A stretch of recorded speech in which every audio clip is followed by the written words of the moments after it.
Hello friend, good morning. Welcome to the noble profession. स्वागत है आपका हमारे यूट्यूब चैनल पे। और आज यूपीएनएचएम की साइट पे यूपीसीएचओ की 4000 वैकेंसी की पूरी एडवर्टीजमेंट यहाँ पे पब्लिश कर दी गई है। आप यहाँ पे देख सकते हो कि 3 फरवरी का ये नोटिफिकेशन आज यूपीएनएचएम की साइट पे अपलोड कर दिया गया। तो इसमें मैं पूरी डिटेल बताने वाली हूँ कि कौन कौन से कैंडिडेट अप्लाई कर सकते हैं, क्या एलिजिबिलिटी क्राइटेरिया होने वाला है और कैसे कितनी सीटें हैं और कैसे अप्लाई कर सकते हैं। ये सारी डिटेल मैं पूरी वीडियो में बताने वाली हूँ, तो वीडियो को लास्ट तक ज़रूर देखें। और जब भी फॉर्म भरें तो पूरा डिटेल ये ज़रूर देखें ताकि कोई भी आपसे मिस्टेक ना हो। तो सबसे पहले आप यहाँ पे देख सकते हो कि 3 तारीख का ये नोटिफिकेशन रिलीज़ कर दिया गया है कम्युनिटी हेल्थ ऑफिसर्स का। और टोटल इसमें यूआर की 1600 सीटें हैं, ईडब्ल्यूएस की 400 सीटें और ओबीसी की 1080, एससी की 840 एंड एसटी की 80 सीटें यहाँ पे दी गई है। टोटल 4000 वैकेंसीज़ यहाँ पे दी गई है।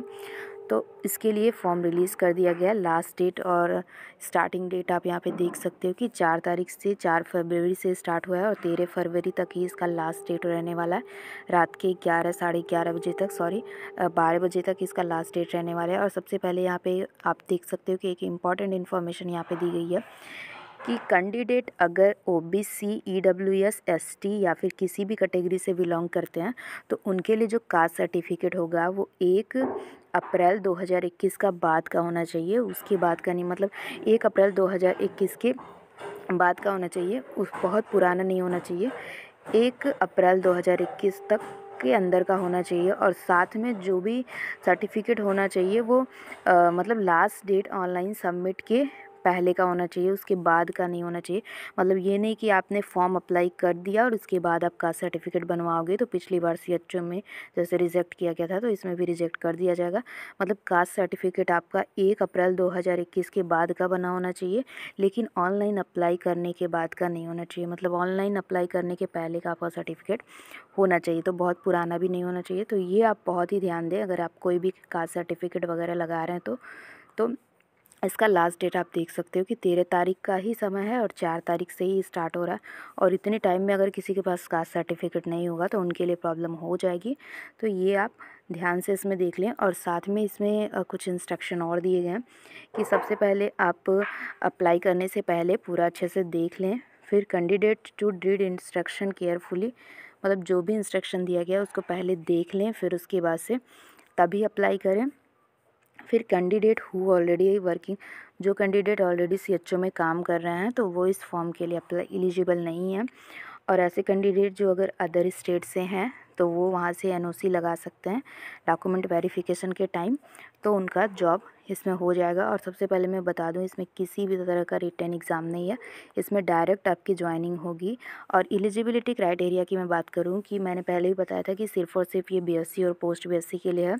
तो यहाँ पे देख सकते हैं candidate who successfully completed BSc nursing with integrated curriculum of certificate in community health nurse या फिर पोस्ट बीएससी, और उसमें भी वही जिसके पास सीसीएचएन सर्टिफिकेट होगा सिर्फ वही अप्लाई कर सकते हैं। और वो भी जो 2020 के बाद वाले हैं वही अप्लाई करेंगे। And Indian nursing council, state nursing council से रजिस्टर्ड होना चाहिए वो कॉलेज आपका। और एज लिमिट की बात करें तो इसमें 35 ईयर तक एज दिया गया है। और कैटेगरी वाइज इसमें थोड़ा सा छूट भी है, वो भी मैं आपको बताऊंगी। तो 35 साल इसमें एज रखी गई है, जिसका डेट यहाँ इससे पुराने लोग नहीं होने चाहिए, 35 साल के ही होने चाहिए। अब रजिस्ट्रेशन होना चाहिए ऐसे कैंडिडेट का। सबसे पहले तो रजिस्ट्रेशन होना चाहिए। अगर आपके पास रजिस्ट्रेशन नहीं हुआ है तो अगर डॉक्यूमेंट वेरिफिकेशन के टाइम आपका रजिस्ट्रेशन नहीं हुआ है तो अगर आपका रजिस्ट्रेशन का स्लिप होगा, आप ऑनलाइन की स्लिप लगा दोगे तब भी चल जाएगा। और जो रजिस्ट्रेशन आपको सबमिट करना है 3 मंथ मतलब अब डॉक्यूमेंट वेरिफिकेशन के बाद 3 महीने का आपको टाइम दिया जाएगा। मतलब आपका ज्वाइनिंग हो जाएगा तो उसके बाद आपको 3 महीने का टाइम दिया जाएगा रजिस्ट्रेशन सबमिट करने के लिए। तो आप वहाँ पे सबमिट कर सकते हो। मतलब अगर आप 4th ईयर में भी हो तो आपको टाइम मिलेगा सबमिट करने के लिए 3 महीने का।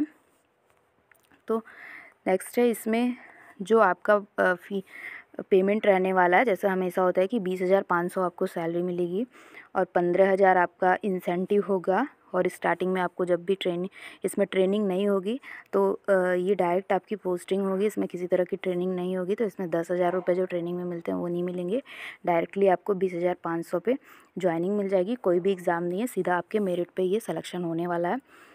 अब इसमें आप देख सकते हो कि सिलेक्शन प्रोसेस जो होगा सिर्फ़ और सिर्फ आपके डॉक्यूमेंट्स पे होंगे, और उसमें बीएससी नर्सिंग और पोस्ट बीएससी का जो मेरिट होगा उसी पे ये सिलेक्शन मिलेगा। इसमें मुझे 100% है कि सीटें खाली रह जाएंगी, स्टूडेंट ही नहीं मिलेंगे। तो इसमें बीएससी और पोस्ट बीएससी का जो परसेंटेज मार्क्स होगा थियरी और प्रैक्टिकल, उसी के बेस पे ये आपका सिलेक्शन होने वाला है। नेक्स्ट मैं बात करूँ यहाँ पे और सारी चीज़ें आप केयरफुली इसमें पढ़ लेना।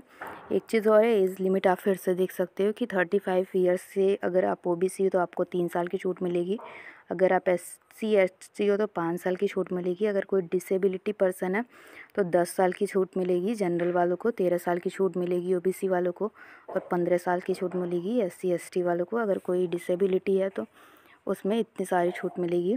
नेक्स्ट, इसमें एप्लीकेशन फ़ीस कोई नहीं लगने वाला, आप यहाँ पे देख सकते हो, फ्री ऑफ कास्ट आप फॉर्म को भर सकते हो।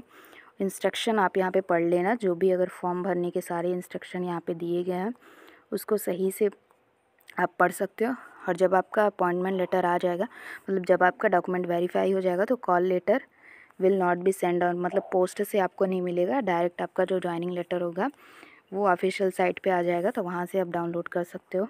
तो इसमें कुछ भी नहीं करना है, बस डायरेक्ट अगर आप बीएससी नर्सिंग हो, पोस्ट बीएससी हो, लास्ट ईयर भी है आपका, तब भी आप अप्लाई कर सकते हो। आपको 3 महीने का टाइम मिलेगा रजिस्ट्रेशन जमा करने के लिए ज्वाइनिंग के बाद। तो आप यहाँ पे लास्ट में देख सकते हो पूरा जितने भी डिस्ट्रिक्ट हैं उनकी सीटें यहाँ पे दी गई है। टोटल 4,000 पोस्ट निकाली गई है सिर्फ और सिर्फ बीएससी नर्सिंग और पोस्ट बीएससी के लिए। तो यहाँ तक मैंने सारी डिटेल इसमें दे दी है। अगर आपको भी कोई डाउट है तो प्लीज़ आप मुझे कमेंट सेक्शन में कमेंट कर सकते हो। और इसमें कोई भी जीएनएम कैंडिडेट अप्लाई नहीं करेगा, और अप्लाई वही लोग करेंगे जो बीएससी नर्सिंग है, पोस्ट बीएससी हैं, वो भी 2020 के बाद के पास आउट हैं। और इसमें बहुत कम टाइम दिया गया, 4 तारीख से 13 तारीख तक का ही टाइम दिया गया है। और कास्ट सर्टिफिकेट अगर आपके पास है तब तो अच्छी बात है, लेकिन 2021 के पहले का कास्ट सर्टिफिकेट इसमें अलाउ नहीं है। तो अगर आपके पास है या नहीं, आप तुरंत सबसे पहले कास्ट सर्टिफिकेट के लिए अप्लाई करिए। कास्ट सर्टिफिकेट बन जाता है तभी इसमें फॉर्म भरिए, लेकिन बहुत टाइम कम है। तो यूपीसीएचओ का एक नियम है कि वो कास्ट सर्टिफिकेट में ही ज़्यादा ध्यान दे रहा है। तो अगर आपके पास ओबीसी का सर्टिफिकेट नहीं है तो प्लीज़ ओबीसी से फॉर्म ना भरें, जनरल से यूआर कैटेगरी से डाल दें। अगर वैलिड डेट का तभी डालें, नहीं तो ना डालें, नहीं तो बाद में वो लोग रिजेक्ट कर देंगे। ठीक है, तो मिलते हैं नेक्स्ट वीडियो में। Love you all, bye.